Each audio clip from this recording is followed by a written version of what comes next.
Assalamualaikum warahmatullahi wabarakatuh. InsyaAllah hari ini Ustaz akan kongsikan cara-cara mengambil air wuduk. Okey, Ustaz akan tunjukkan cara-cara mengambil wuduk dengan menggunakan satu cawan air. Okey. Sebelum kita berwuduk, pastikan diri kita bersih daripada haid ataupun daripada kekotoran. Bersihkan diri, itu antara syarat. Kalau sekiranya benda itu ada dalam badan kita, secara automatiknya air wuduk yang kita ambil adalah terbatal ataupun tidak sah. Okey, baik. Okey, kita mesti kena tahu anggota wuduk ada berapa. Okey, anggota wuduk yang wajib, Ustaz sebut yang wajib dahulu. Yang pertama adalah muka. Okey, Ustaz tunjuk muka. Okey, muka daripada tumbuhnya anak rambut sampai anak telinga ini, ni anak telinga kiri dan kanan. Nampak tak yang kecil tu? Okay, itu anak telinga. Okay, daripada atas turun. Kalau ada rambut-rambut kat sini, kalau ada rambut ke jambang ke apa ke, kalau perempuan pun sebaik-baiknya kalau perempuan ada rambut lebih-lebih tepi kan. Okey, seeloknya keluarkan sedikit bagi supaya rambut di bahagian kiri dan kanan perempuan terkena air wuduk. Jangan kita bila rambut dah panjang kita selak ke belakang. Takut-takut anggota muka, rambut yang tumbuh di bahagian muka tak kena air sembahyang. So bila kita solat, takut-takut tak sah solat kita. Okey, baik. Okey, itu antara bahagian muka. Bahagian muka daripada atas, Ustaz ulang, daripada atas tumbuhnya rambut kiri dan kanan sampai anak rambut ni sampai ke bawah dagu, bawah dagu, dan ada juga pandangan sampai ke dagu saja, tak basuh dagu bawah pun tak mengapa. Okey. Jadi cara kita ambillah pendekatan yang mudah bagi kita, iaitu kita basuh daripada atas sampai ke bawah dagu.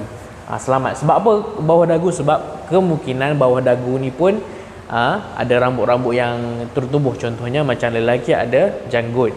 Okey, so di bahagian janggut ini pula kita kena juga basah-basahkan supaya air itu lalu ataupun terkena air yang kita ambil bermula daripada muka tadi. Okey, selesai untuk bahagian muka. Okey, bahagian muka. Okey, yang kedua adalah perkara yang wajib adalah tangan. Okey, tangan ni, ni tangan. Tapi daripada mana ke mana? Okey, yang pertama daripada hujung jari, hujung jari kita ni keseluruhannya sampailah ke siku. Nampak siku kita? Okey, bila dah sampai ke siku, lebihkan Imam Syafi'i menyebut lebihkan supaya tidaklah tertinggal mana-mana bahagian yang terkena di tangan yang tak terkena air. Sebab itu kita eloknya lebihkan.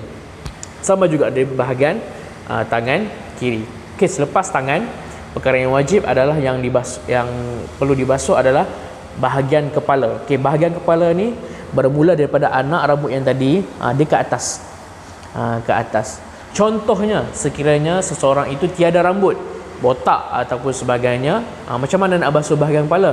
Okey, kita boleh anggarkan bermula daripada mana bahagian rambut kita yang dulu pernah tumbuh. Contoh dia tumbuh di bahagian sini.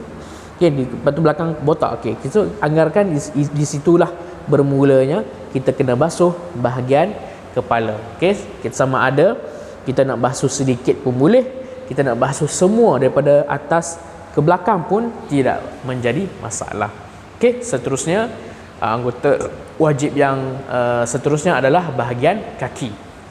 Okey, kaki bermula daripada hujung kaki sehinggalah ke buku lali. Okey, ada hadis Nabi SAW menyatakan celakalah dua tumit di dalam api neraka. Sebab apa? Sebab ketika orang Islam mengambil wuduk, diorang tidak membasuh-basuhkan bahagian tumit. Jadi semasa kita mengambil wuduk di bahagian kaki, sebaik-baiknya kita gosokkan. Yang penting sampai daripada hujung kaki sampai ke buku lali. Okey, baik. Okey, itu dari segi perkara wajib. Okey, perkara sunat, apa yang perkara sunat? Perkara sunat yang pertama adalah kita membasuh kedua belah tangan dengan membaca bismillah. Seterusnya kita berkumur-kumur dan kita membasuhkan kekotoran di dalam hidung. Dan seterusnya perkara sunat adalah membasuh telinga. Okey, itu saja perkara sunat dalam mengambil wuduk. Dan perkara sunat dalam mengambil wuduk adalah mengulangi semua tadi sebanyak 3 kali. Okey, yang wajib adalah basuhan pertama. Kenapa kita kena buat 3 kali? Sebab supaya kita lebih yakin, supaya kita lebih yakin bahawa dengan air sembahyang ataupun air wuduk yang kita ambil adalah, kita yakin ianya adalah sah. Okey, insyaAllah Ustaz akan kongsikan cara untuk mengambil air wuduk dengan menggunakan sedikit air, 1 cawan air. Okey, sekiranya di tempat kita ataupun di mana-mana airnya tiada, kita bolehlah guna air yang sedikit ini. Okey, contoh Ustaz tunjukkan. Okey, kita ambil daripada tangan, kita basuh. Okey, daripada atas turun, tepi, bawah, ulang lagi, tepi, atas, bawah. Sekali lagi, jangan lepas, pastikan jangan lepas. Okey. Okey, selesai. Daripada atas tadi, tepi, bawah. Sama juga. Okay. Kalau perempuan macam Ustaz sebut tadi, kalau perempuan dia ada, kalau sekiranya ada rambut lebihan ataupun rambut yang panjang yang selalunya kita akan selak di bahagian belakang telinga, okey, keluarkan sedikit saja, jangan keluar semua, keluarkan sedikit. Dan ketika mengambil wuduk tu, basahkan juga kiri dan kanan, yang orang kata sideburn kan, sideburn perempuan tu, keluarkan dan basahkan ia juga. Okey, seterusnya bahagian tangan. Okey, Ustaz, tangan ni Ustaz tunjuk bahagian belakang kanan sajalah. Okey, kita bermula daripada atas turun, keturunkan dia, turun, kita gosok belakang, celah-celah jari. Okey, kita boleh buat ulangan sehingga 3 kali. 2, 3. Okey, celah-celah jari jangan lupa, sampailah lebih berkulali. Okey, selesai. Itu bahagian tangan kiri dan kanan. Okey.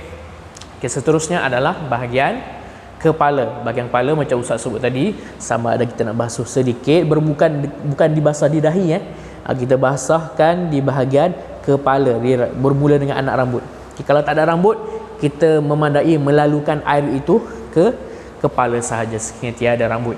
Okey, contoh Ustaz bagi tunjuk sikit, bermula dari atas, turun, kita sapukan ke belakang, ataupun kita basuhkan sedikit saja. Okey, cukup. Pasti sekurang-kurangnya 3 helai. Okey. Okey, yang anggota yang wajib yang seterusnya adalah kaki. Pastikan ujung kaki kita tu dibasuhkan, diselati dengan air sehingga ke buku lali. Okey. Itu saja yang saya boleh kongsikan kepada pelajar-pelajar Ustaz semua. Mudah-mudahan dengan Ustaz tunjuk cara sebegini, kamu boleh faham dan kamu boleh amalkan. Okey, itu saja. Assalamualaikum warahmatullahi wabarakatuh.